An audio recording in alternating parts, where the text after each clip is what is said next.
A Antropos surge com um grupo de colegas que estavam a terminar a licenciatura em teatro na Escola Superior de Teatro e Cinema e que tiveram uma urgência de se juntarem para poderem criar espetáculos, para poderem produzir criações sobre assuntos que nos inquietassem e que, de certo modo, fossem comuns a todos e que acaba sempre por tocar na nossa origem, no nosso ser, no nosso cotidiano, e a partir daí surgem N questões, N problemáticas, e consoante as fases das nossas vidas, procuramos aproveitá-las para poder reuni-las num produto artístico.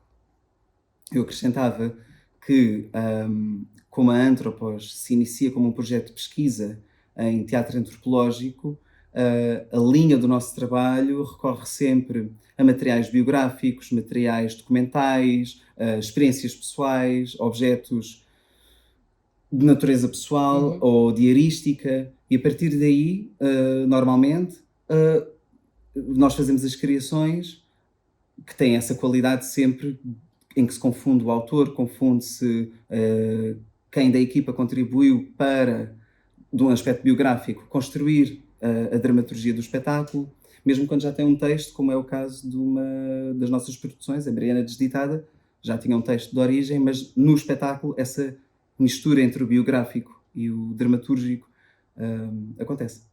Quase como uma atualização sobre uma perspectiva. Exatamente.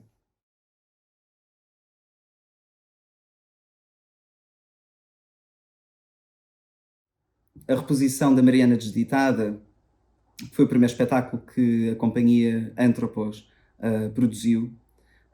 Era uma vontade muito grande nossa. O espetáculo Mariana Desditada, que fizemos na Fábrica Braço de Prata, teve uma resposta muito positiva do público.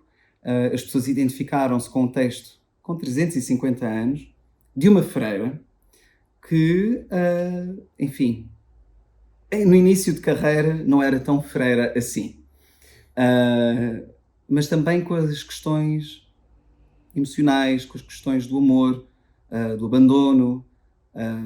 Ela toca uma corda que reverbera em quase toda a gente. E então era da nossa vontade, obviamente, fazer a reposição desse espetáculo. Felizmente ela vai acontecer em janeiro e fevereiro, em Lisboa e no Porto. E estamos muito contentes com esse resultado, sim. Sim, claro que sim, teve atualizações. O projeto que nós vamos apresentar, ele é, na gênese, o mesmo, mas a equipa teve experiências pessoais novas. E, como tal, é impossível revisitar o mesmo projeto da mesma forma. Se a primeira versão da Mariana Desditada reverberou com as pessoas, interessou o público que nos vai visitar, nós acreditamos que esta segunda versão ainda vai ser mais comunicante, mais impactante, mais sensível, mais atenta.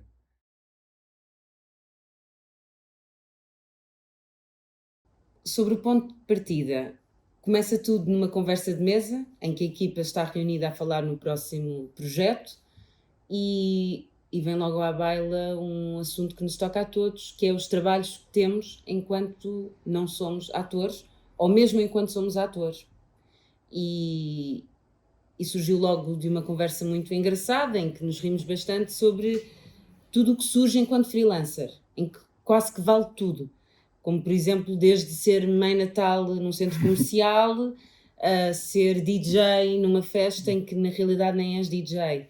Ou como, por exemplo, fazer de mascote, ou os trabalhos pontuais em que vamos lá entreter, seja lá isso o que for. Quase como fazer conteúdos para alguém que nos está a pedir de imediato para servir a uma festa.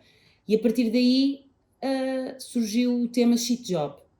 O que é um shit job? De que maneira nos afeta? De que maneira nos compensa? De que maneira é útil? De que maneira continuamos a trabalhar através daí? E há também uma camada, para além do que a Ana está a dizer, de trabalhos que podem ser considerados alguns trabalhos de merda, para podermos ganhar dinheiro, porque precisamos de ganhar dinheiro, temos que fazer esses trabalhos, há também uma enorme camada de pessoas que andam a trabalhar e que a sua produtividade não é medida em tempo, hoje em dia, mas sim em tarefas concluídas. Porém, toda a gente é remunerada pelo número de horas que tem que passar em determinadas funções, as tais 8 horas diárias. Mas há muitos trabalhos com recurso à tecnologia que as pessoas despacham o seu serviço diário em algumas horas, porém têm que estar presentes ou online, hoje em dia também, que é a nova forma de estar presente, para garantir que estão aquelas horas de trabalho. E dá-se aqui uma camada nova, não só aos trabalhos que são os considerados shit jobs, que a Ana Rita acabou de referir, que são trabalhos que nós fazemos para ganhar dinheiro, para safar, para pagar a renda, temos que arranjar formas de sobreviver, mas também há estes que são os bullshit jobs, que são trabalhos que até são bastante bem pagos, que inclusive as pessoas conseguem criar produtividade, são produtivas muito rapidamente, mas que têm que estar presentes, quer seja online ou offline, a fim de poder ser remuneradas conforme a lei do trabalho assim o obriga. Portanto, às tantas, esta camada nova também de podermos trabalhar remotamente ou podermos trabalhar produtivamente através do recurso de tecnologia de uma forma célere, porém nós nunca somos donos do nosso tempo, porque o trabalho é das 9 às 5 e és pago porque é um trabalho das 9 às 5. Acho que essa também é uma das temáticas que nós queremos que o público, ao assistir a este nosso espetáculo, saia desta sala a pensar um pouco na sua vida profissional, no que é que anda a fazer com o seu tempo durante a vida profissional.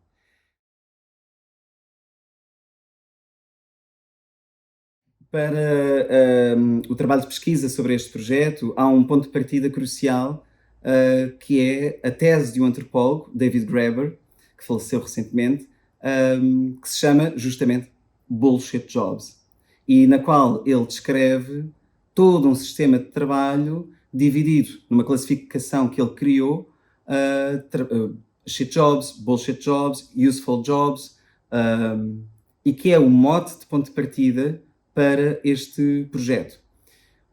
Qual é que foi a nossa maneira de entrançar não só um lado de pesquisa antropológica dura, portanto é o trabalho de vida de um investigador, de um antropólogo, com a nossa área do teatro, da representação e tudo mais. Nós fomos consultar arquivo teatral português, referências do teatro português, alterações na carreira, não no próprio teatro enquanto instituição, mas a experiência de trabalho do ator em Portugal. E essa é como dizer, essa é a dobra que nós fazemos neste espetáculo entre dois temas. Se por um lado temos o corpo de pesquisa do trabalho de investigação do David Graeber, por outro, nós temos o aspecto biográfico da equipa que constrói este espetáculo, as suas histórias de vida, sobre os seus trabalhos, os seus shit jobs, o que seja, e a própria condição do ator em Portugal, que se transformou nos últimos 100 anos, portanto, enfim, com revoluções muito concretas que mudam a natureza do mercado e a natureza do trabalho de ator. 2 exemplos breves. Teatro radiofónico em Portugal. Como é que isso afetou uma classe inteira? Radionovela, nos anos 70. Que acesso é que o trabalho de ator passa a ter à casa e ao cotidiano e ao dia-a-dia da população? E por aí fora, não é? Antes de entrarmos sequer em televisão e tudo mais. Então, isso também são alterações do trabalho de ator. Essa é a nossa pesquisa principal para a construção deste projeto e é a relação entre esses dois universos que é o espetáculo Shit Jobs.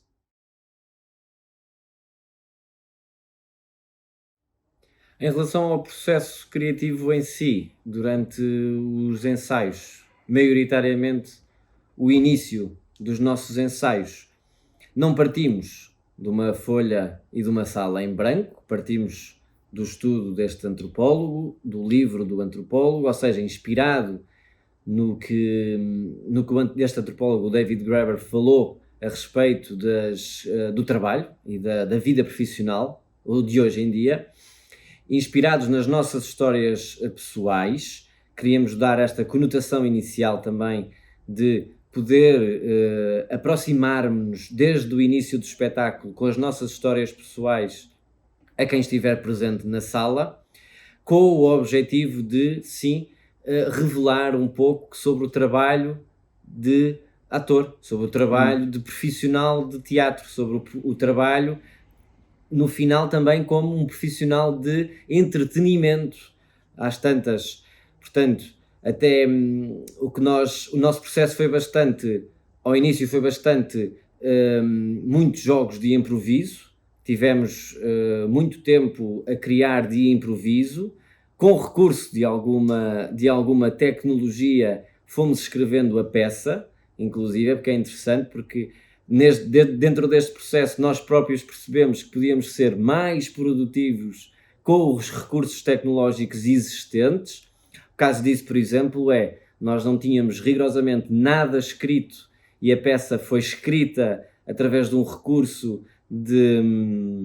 do dictaphone do iPhone, ou seja, nós simplesmente falávamos e estávamos a criar e a improvisar nos nossos jogos e tínhamos o telefone a ouvir-nos e a escrever ao mesmo tempo. Portanto, aqui o processo foi um processo bastante cru e muito orgânico. Depois, sim, tivemos que limar arestas, Claro. Colocar marcações daquilo que nós quisemos no espetáculo, mas a primeira parte do trabalho foi, nós vinhamos todos os dias brincar e improvisar com as nossas histórias pessoais no fundo e com a vontade de transformar estas histórias pessoais e encaminhar estas histórias pessoais para que depois pudéssemos falar sobre a profissão de ator. E acaba por ser até bastante prazeroso, numa fase final, de repente, este processo de distanciamento entre o que é uma história pessoal e torná-la documental, em que há uma distância entre o que foi uma experiência minha, e que agora é um objeto em cena, que agora é um material produzido por nós, em que está a ser feito em cena e que já não é propriamente meu, já está distante do que aconteceu, e está a ser bastante prazeroso. Há aqui duas camadas que eu acho muito interessantes. A primeira é, tal como nós refletimos sobre certo tipo de trabalho que usa a tecnologia e atalha caminho ou que afeta a forma final, nós fazemos a mesma coisa em processo porque usamos esse tipo de ferramenta. E por outro lado, como é que se chega à dramatização de algo que é puro e duro, improvisado, biográfico e pessoal. Exato, sim.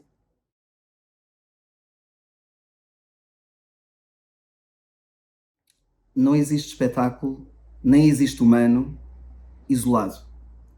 E, portanto, a nossa expectativa em relação ao público não é tanto de criar empatia porque julgamos o público e porque consideramos que ele também tem, ou as pessoas presentes no público também têm trabalhos nos quais não se sentem muito felizes ou dos quais não gostam, mas antes criar um lugar de disposição da nossa parte com o qual o público possa empatizar.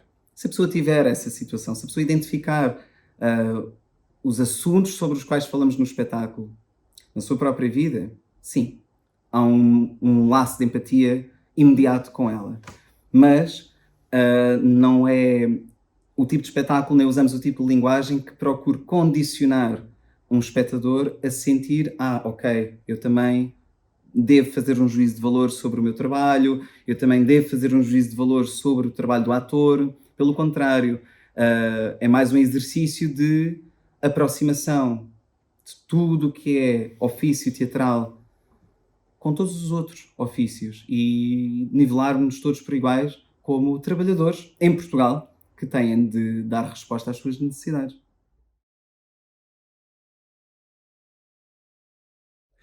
Eu já tive trabalhos de merda que precisei de fazer para ganhar dinheiro, claro que sim.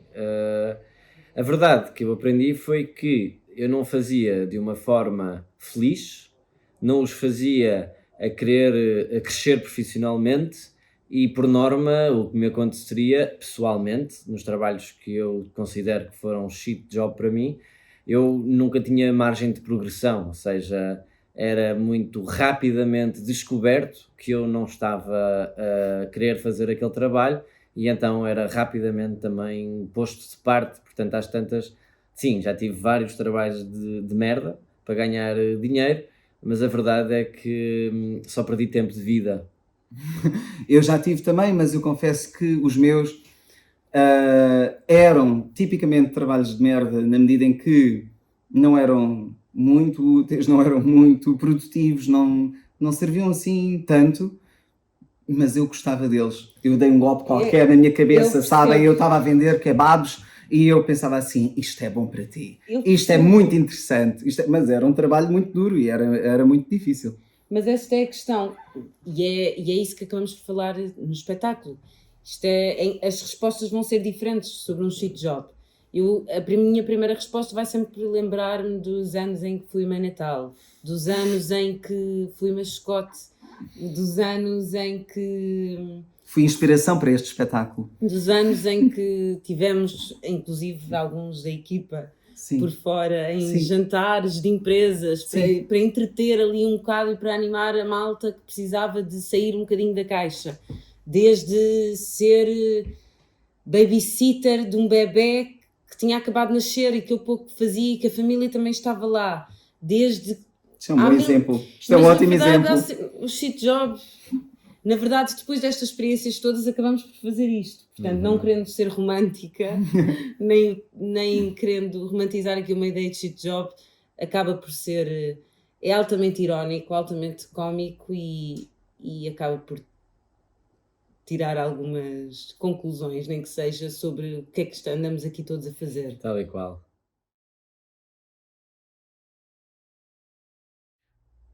Bom, eu acho que a melhor maneira a dar resposta a essa questão é vir ver o espetáculo Shit Jobs, que vai estar em Setúbal, no Teatro de Animação Setúbal TAS, e que vai estar em Lisboa, na Fábrica Braço de Prata.